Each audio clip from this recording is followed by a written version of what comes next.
Ganan. Kuan, abot ko gino upat ka adlaw.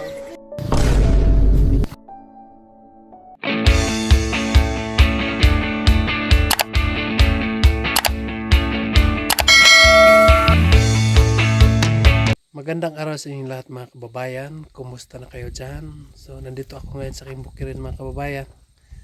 So, nagtanim kami ng saging dito sa Kimbukirin. Kasi meron pang hindi nataniman doon sa unahan. So kakatapos lang namin kumain ng udtuhan. Pupunta muna ako doon sa baba mga kababayan. So kuha ako ng mais. Yung tinanim namin kay Nanay Lorna. So may ano na mga kababayan, may bunga na yung mais. So para makaluto kami dito ng mais. At damihan ko na rin mga kababayan para madalhan ko si Nanay Lorna doon sa kanila. Patikman ko sa kanya yung mais nga sweet corn para makatikim din siya sa kanyang tanim. Kami kasi ang nagtatanim dito. So tara na, punta na tayo doon sa mais.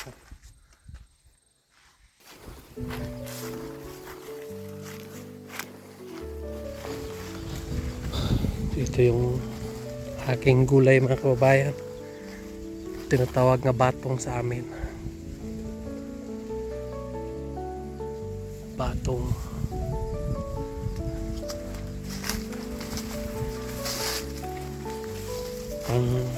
Ang gulay lang namin dito mga kababayan.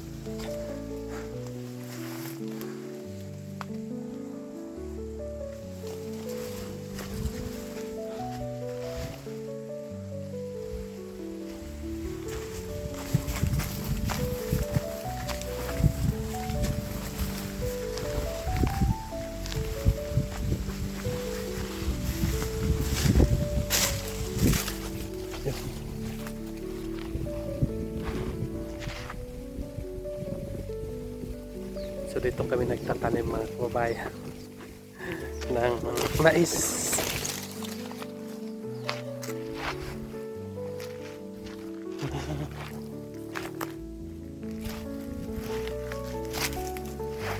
Wow!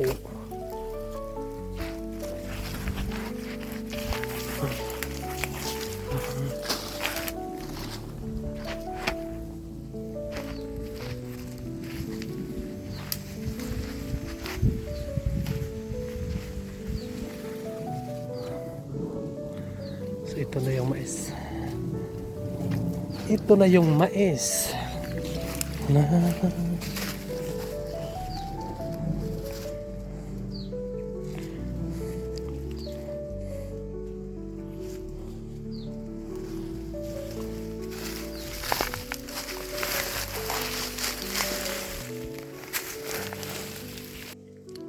Pagkatapos namin nagtanim kay Nanay Lorna ng mais mga kababayan,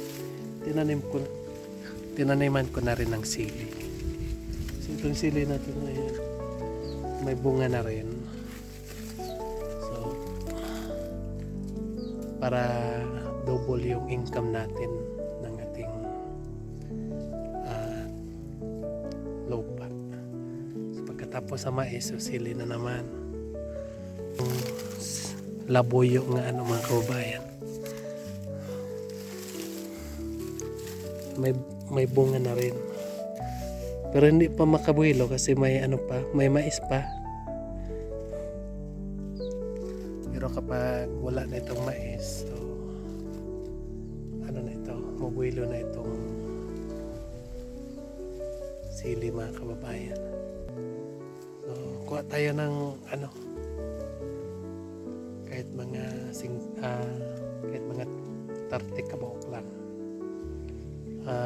Yung kahati ay dadalhin ko dun kay Nanay Lorna para ipatikim ko sa kanya yung mais na tanim namin dito.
Ito na mga kababayan. Ito na yung mais.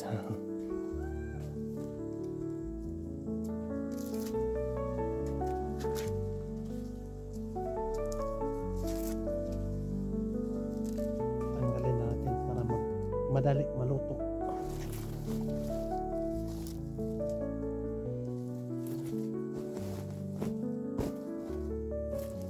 Doon na natin.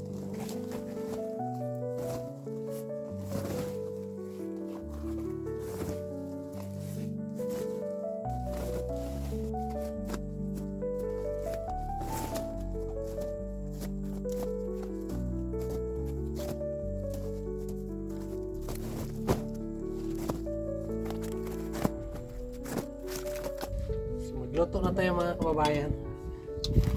Okay, kalderet natin. Tanggalin lang natin yung balat niya.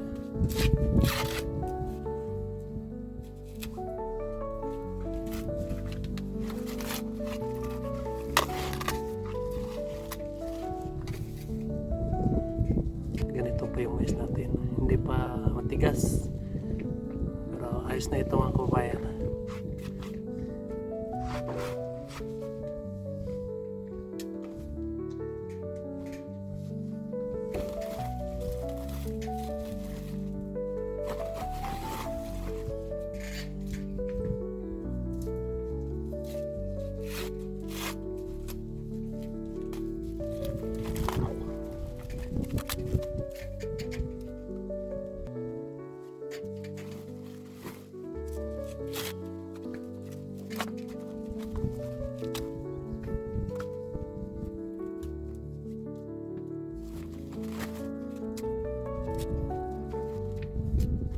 Yung iba mga kababayan ay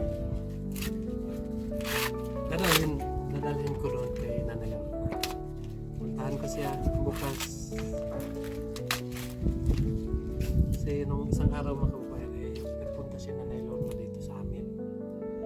Nagpunta siya doon sa bahay.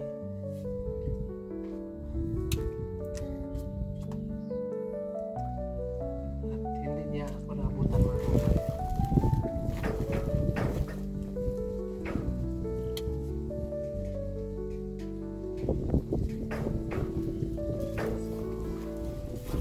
Ako na lang magpunta doon sa kanila. Dalhan ko lang sa loob. So nakita ko doon sa mga kabayan. Nagkasakit siya. Nagkasakit daw si Nanay Lorna mga kabayan. Pilihan ko na lang din ng garap. Ihatid ko na lang.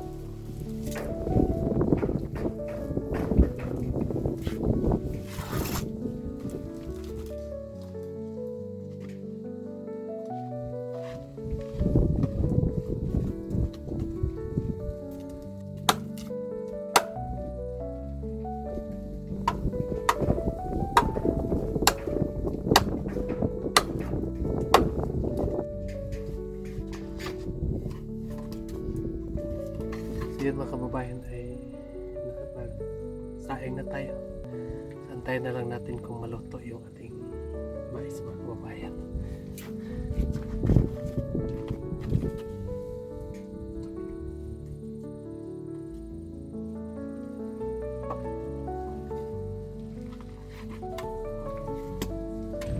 So malapit na maluto mga kababayan yung mais natin.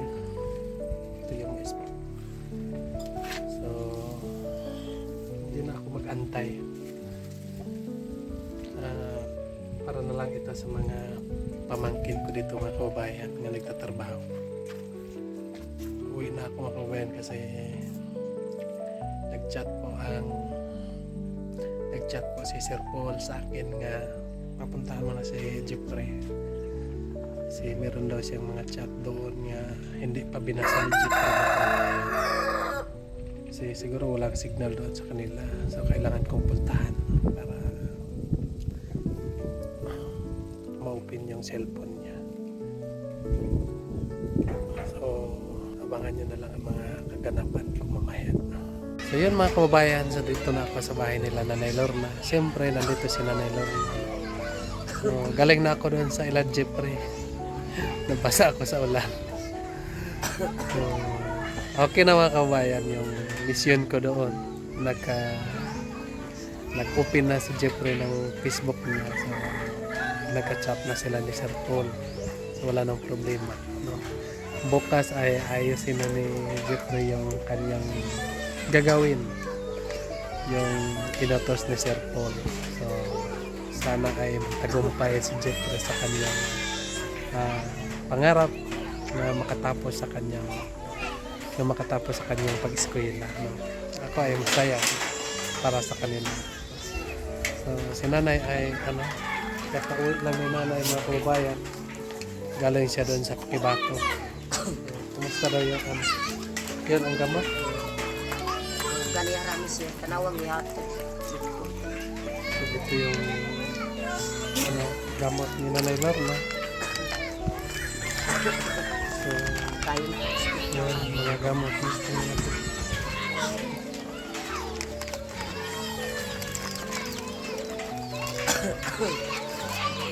Yan, ito yung gamot niya mga kababayan. Kaya dito pala sa kanyang husband. So same pa rin yung gamot nila sa kanyang asawa.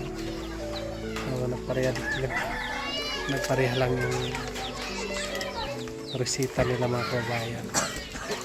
So ano yung may ubo ka, ubo. Pamatis akong lawas. Siguro panuhot. Siguro panuhot yung ba.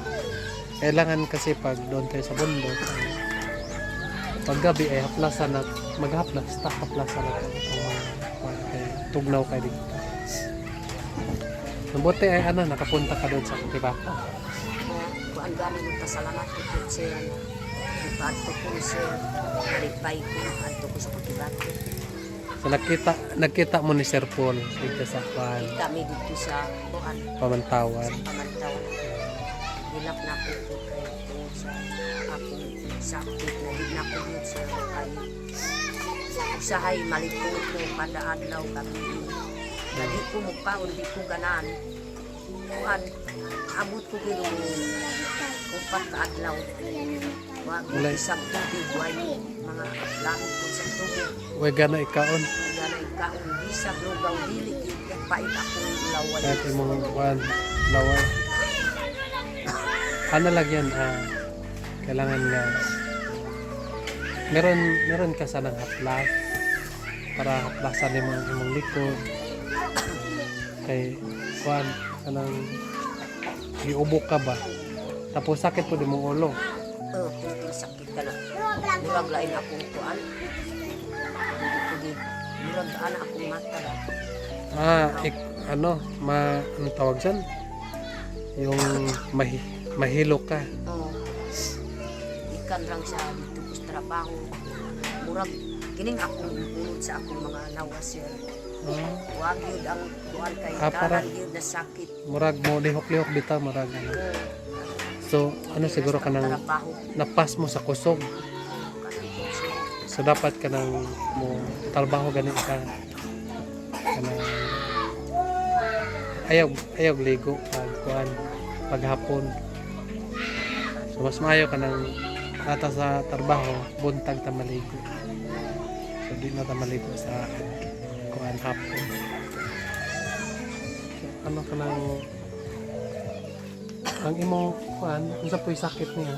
Kanang nagubak ko diri sa pantok niya. Basta po diri bisig ginawa. Makakuan ra siya, makaihi. Makain. Dili ra sakit. Kana lang tulit siya kay pila na kaadlaw kalibang kay no po pud ka kalibang kay di man kakaon. Mo nga nihubag ang iyang tiyan. Kay daan na pud siya na sakit niya basta matandog sa sige trabaho kana. Tukal pud ang iyang sakit. Lumayo kay nagkita mo ni Sir Paul sa salamat po siya. Wala ka po dito sa 26 balik ang kami. Sir Biahiro. Sir Paul. Grabe po na maluwi po si Sylvia sa tao. Dili po may mutang. Kana po si Sylvia kaluwi po sa mga siya. Ay tungod kay maluwi po na ay makita na masakit po. Isang masakit po ay naulan na kana maluwi po. Kana kita pa man mas ginoo sa iyang ginaiya. Tama. Bye. So kailangan lang magpakatotoo lang talaga tayo kay Sir Paul. Kapag ano yung isabi natin sa kanila, ano yung isabi natin sa kanya, yun talagang gagawin natin. Tulad mo, so nangangailangan ka dahil pangbili mo ng gamot, so binigyan ka ni Sir Paul. So binigyan ka pa ng pang bigas, no? So ngayon, so may bigas ka na, so may gamot ka pa, no? So Napay diater na gamot na duha. so wala na tayo. Murag nawala ang buwan. So siguro Mr. Paul ay wala na tayong ibang taong makita nga ganon, di ba? Siguro meron siguro pero hindi pa tayo nagkatagpo. Dahil po ay iba lang talaga yung ugali ni Sir Paul. Kahit galit na siya sa atin, pero hindi mo marinig sa kanya na galit na pala siya sa atin. So kaya ay yung kabaitan niya sa atin ay hindi natin bigyan ng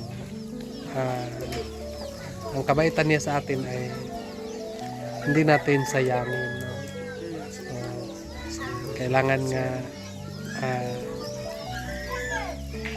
nga magpakatotoo lang tayo sa kanya.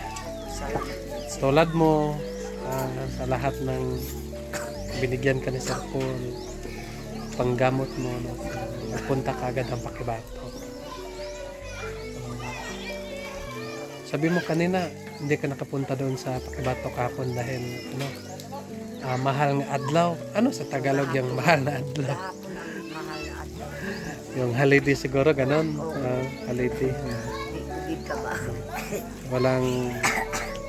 Walang doktor dahil holiday.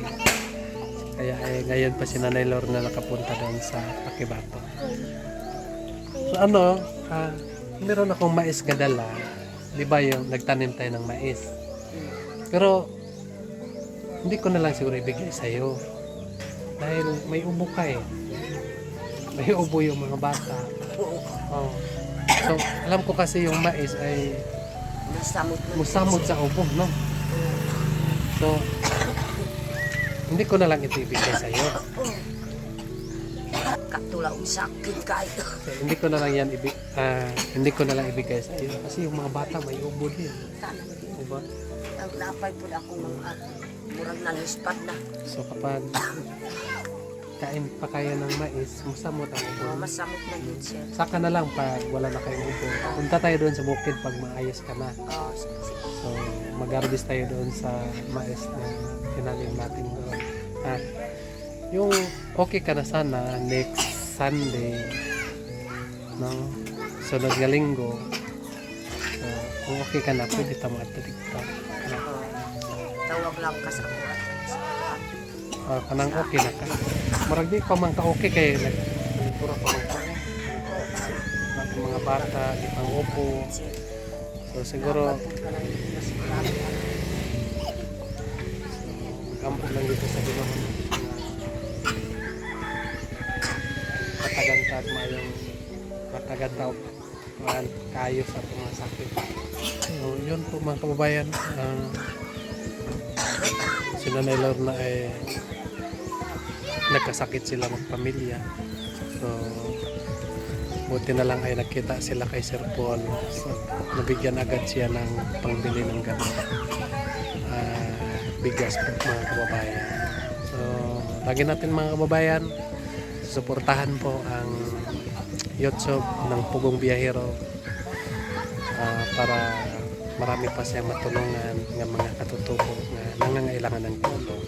So kahit na kami mga kababayan ng mga team, PB team, sana po ay suportahan din ninyo kami mga kababayan para ipagpatuloy namin ang aming paglalakbay sa bukid, sa kabukiran mga kababayan. So yun lang po, maraming salamat, mag-ingat ka dyan palagi.